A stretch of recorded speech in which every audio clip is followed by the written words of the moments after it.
Hello everyone, this is Heather and I am back with another video. This one is for my design team project with Emerald Creek, and I'm really excited because I'm using a bunch of new supplies that I just got, which you would have seen if you watched my Tuesday video where I shared all of that.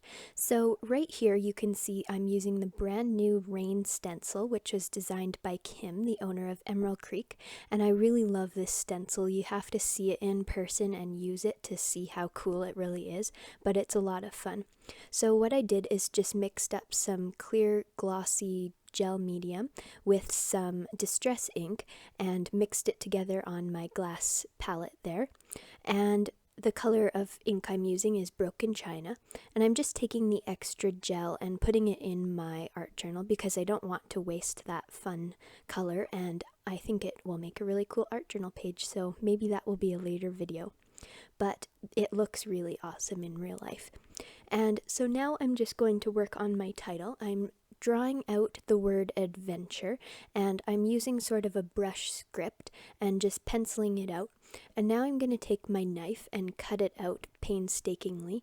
I don't own a electronic die cutting machine, so I'm doing this by hand, and it was quite a process, but I'm glad that I was patient with it because it was a really fun thing to do. I had a bit of trouble with the details of this, but it wasn't too bad overall. I just had to go pretty slow and exercise patience, which isn't always my strong suit, but I managed to get it done, so I'm really happy with that. And surprisingly, even though it's really thin and detailed, I managed to get it off here without ripping it, so I was pretty proud of myself here. And so I like this title because it's something I haven't done before, and I just like that my hand script is on the page. So I decided to ink it up using Versamark ink, and I'm going to put some embossing powder on it from the Emerald Creek shop. And this is an Ulmer powder, and it's called Weathered Wood, and it's quite a fine powder. I really like the different colors in this. There's browns and whites and blacks, and it really does look a bit like weathered wood. It almost actually looks like cork from a bit of a distance, which I think is really cool. If you're looking for ideas, I think a cork embossing powder would be really neat. I'll have to tell her that. So anyways, I'm just heat setting that, and I quite like how it turned out. The word warped a little bit, but because it's so thin, it's easy to straighten it out. So now I'm going to work on the layers of my layout, and I have a couple papers here. They were all scraps that I had laying around, and I thought the colors went well with this camping photo that I'm using.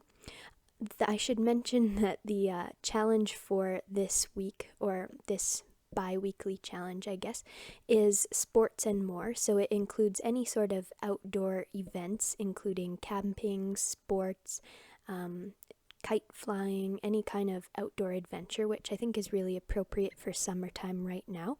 And so I have these camping photos from a recent trip, which I actually wrote a blog post about how much I love this series of photos.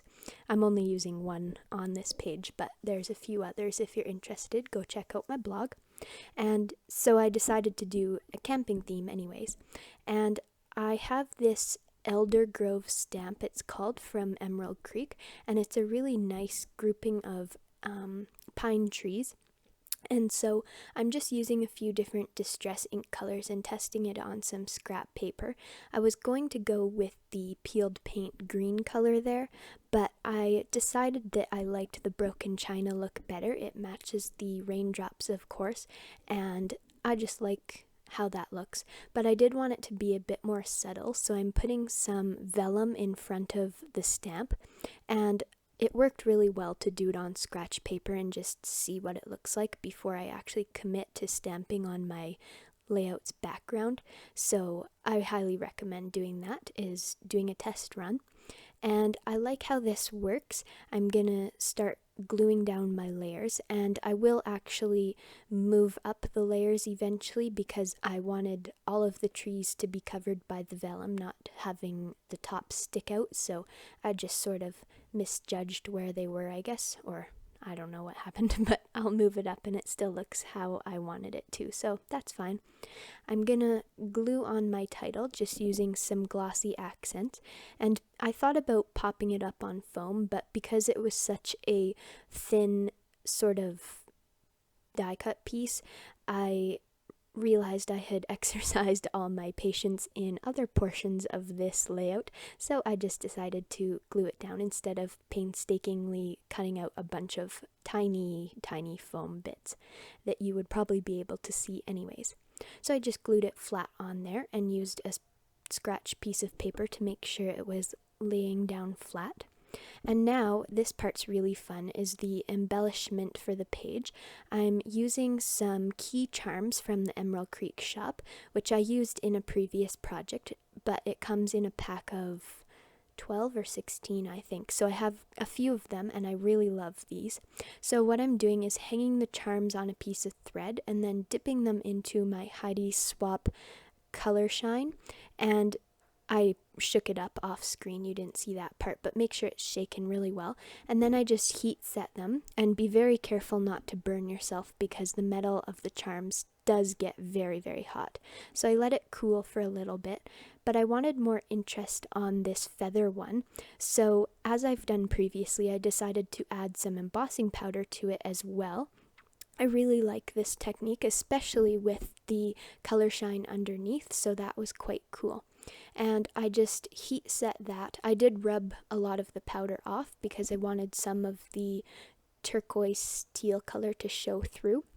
And off screen, I just strung it up with some hemp, and you just saw I carefully cut that D in the word adventure so that I could loop this charm cluster onto the word and have it look like it's hanging there.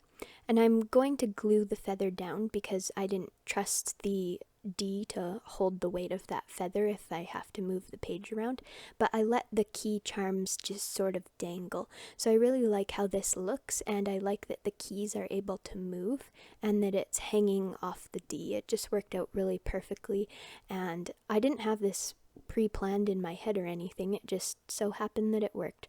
I was sort of inspired by the idea of a dream catcher. That's been a trend in scrapbooking lately that I've been seeing a lot, so I liked the idea of hanging the feather, but then adding the keys was just another extra interest. And I really like coloring charms because I think it just adds a bit more interest as well. So here I've got a couple word pieces that I've cut out from some pattern paper. The top one says camp out and the bottom one says walk barefoot, which is very appropriate because I was camping and I'm walking bare feet through the river in the photo. So that's pretty fun. And I wanted to add some black to the top corner because of those black words. So I used some black sequins, the star-shaped ones, and I'm also adding a few blue in 2 different colors. I thought about the green, but they didn't quite match. So I'm just going to glue those down with a little bit of glossy accents, and then off screen I will spatter those 2 areas with some of that Heidi Swap color shine. And although the color isn't exactly the same as the broken china that I've used for the stamping and the stencil, I think it coordinates pretty well, and there's a couple different blue colors in the pattern paper anyway, so I like how that looks. I hope you've enjoyed this project for the Emerald Creek design team. Don't forget to go check out the challenge blog, which I will link below, where you can participate in the outdoor challenge and link up your project for a chance to win a gift card to the Emerald Creek shop, which is really awesome, as I've continuously mentioned. And please check out my giveaway that is ongoing on Instagram right now. There's a couple days left to enter for your chance to win a 1-month membership to Big Picture classes in celebration of the launch of my new art journaling class called Beneath the Surface. I will link all of those things below as well, and please check out my class. You can also sign up for a 2-week free trial if you are interested in taking my class. So thank you so much for watching this video, and stick around for still photos of this project.